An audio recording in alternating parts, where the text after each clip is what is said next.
King Leopold II was the King of Belgium from 1865 to 1909.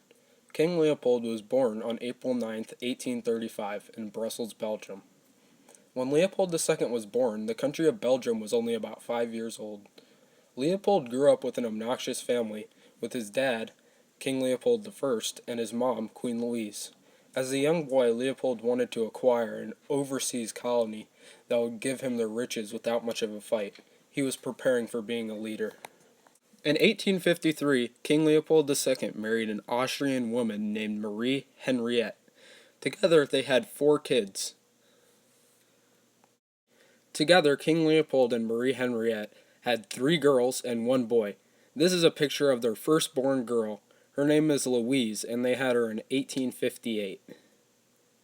Leopold II had a son in 1859. His name was also Leopold. Because Leopold believed only males should receive the throne, his son was very important to him.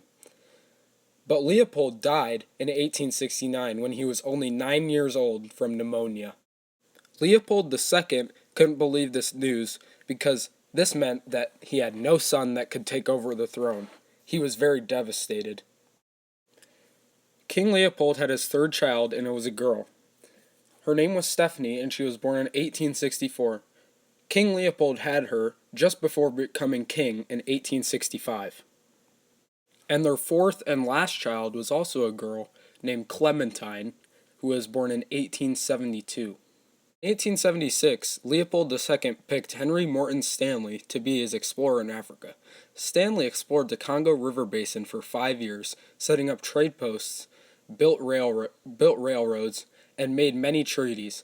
The king and Stanley's efforts were successful, and these colonies were great for the little developing country of Belgium. These colonies were known as the Congo Free State. The thing that Leopold II was most interested in about the Congo Free State was the plentiful supply of ivory in the area. The material was greatly valued in the days before plastic, for its ability to be carved in many different ways. By the 1890s, a new material was greatly valued, rubber, and one lucrative source of wild rubber was Landophilia vines in the Great Central African Rainforest, and no one owned more of that area than Leopold. Leopold had a gold mine right under his nose. Once Leopold thought about the money, he marched his 19,000-man private army to the river basin, holding the women hostage, sending the men into the woods for a monthly quota of rubber. Most of the women and the men were worked to death or starved, and other villages avoid being impressed as forced laborers. King Leopold's signature punishment for the people that disobeyed him in the Congo Free State was cutting off their hands, especially their children's hands, once the men started to die off from starvation and tiredness. Leopold II created this amazing state that was free, and then under the illusion of greed ended up destroying families and killed people of the Congo Free State, which was then known as the Belgian Congo in 1908.